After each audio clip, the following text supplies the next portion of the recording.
à tous et bienvenue dans Regard d'Expert, votre émission qui vous permet de rencontrer des chercheurs. Et aujourd'hui, nous accueillons Pierre-Yves Joffard, directeur de Paris School of Economics et directeur d'études à l'École des hautes études en sciences sociales. Pierre-Yves, bonjour. Bonjour Isor. Alors, vous avez fait une étude sur l'assurance auto, plus précisément sur l'incidence de la rémunération des beaux conducteurs, c'est ça ? C'est ça, enfin, sur la rémunération, c'est-à-dire que c'est tout un ensemble. Dans un contrat d'assurance auto, il y a tout un tas de dispositifs, comme les franchises, les systèmes de bonus-malus, etc., qui ont un impact sur les comportements des assurés. Et c'est ça qu'on essaye de regarder. C'est une question tout de même très ancienne. Alors pourquoi une énième étude sur le sujet ? Oui, alors d'abord, ce sont des questions anciennes. C'est-à-dire la question qu'on appelle l'aléa moral, par exemple. C'est une question qui est vraiment ancienne, mais qui n'a pas de réponse empirique totalement satisfaisante aujourd'hui. Il y a des résultats qui sont assez contradictoires parfois et assez faibles d'une étude à l'autre, donc ça mérite d'être creusé. Alors vous, votre panel concerne des données fournies par AXA en Irlande. Quelles sont ses spécificités ? Alors, les spécificités, d'abord, comme toute base de données fournie par un assureur, ça porte sur un très grand nombre d'observations. Donc, on a plus d'1 million d'assurés qui sont suivis pendant plus de 5 ans. Donc, on est vraiment dans le domaine du big data. Et ça, c'est intéressant parce qu'on a énormément d'observations.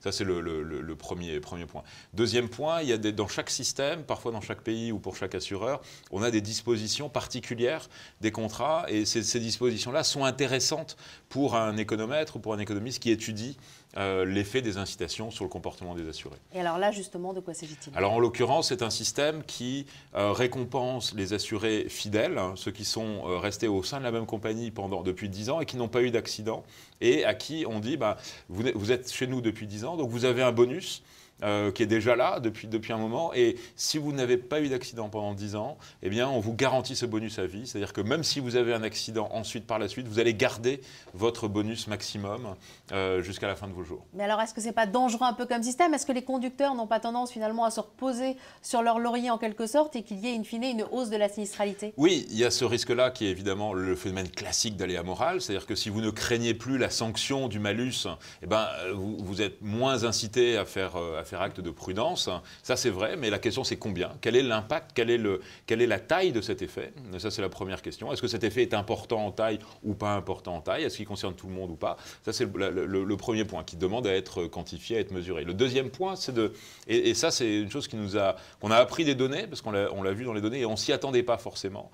On l'avait pas anticipé. C'est que les conducteurs qui sont en attente de ce cadeau, de cette garantie de bonus, eux, en revanche, sont très fortement incités à ne pas avoir d'accident dans les années qui précèdent l'attribution du bonus à vie. Donc là, au contraire, cette promesse de carotte, eh bien, a un impact qui, lui, va dans l'autre sens et qui, au contraire, incite à la prudence et à moins d'accidents pour les assurés qui sont en attente de ce bonus à vie. Donc il y a deux effets qui vont en sens opposé, l'un qui est potentiellement néfaste et l'autre qui est potentiellement bénéfique sur la sinistralité. Qui pourraient presque se compenser finalement. Qui peuvent se compenser, ça dépend évidemment de la taille relative des différents effets et pour le portefeuille de la compagnie, de savoir quelle est la part des gens qui sont déjà dans le système de bonus à vie et la part des gens qui sont en attente du bonus à vie. Évidemment, ça... Quelles sont vos recommandations pour les compagnies d'assurance ?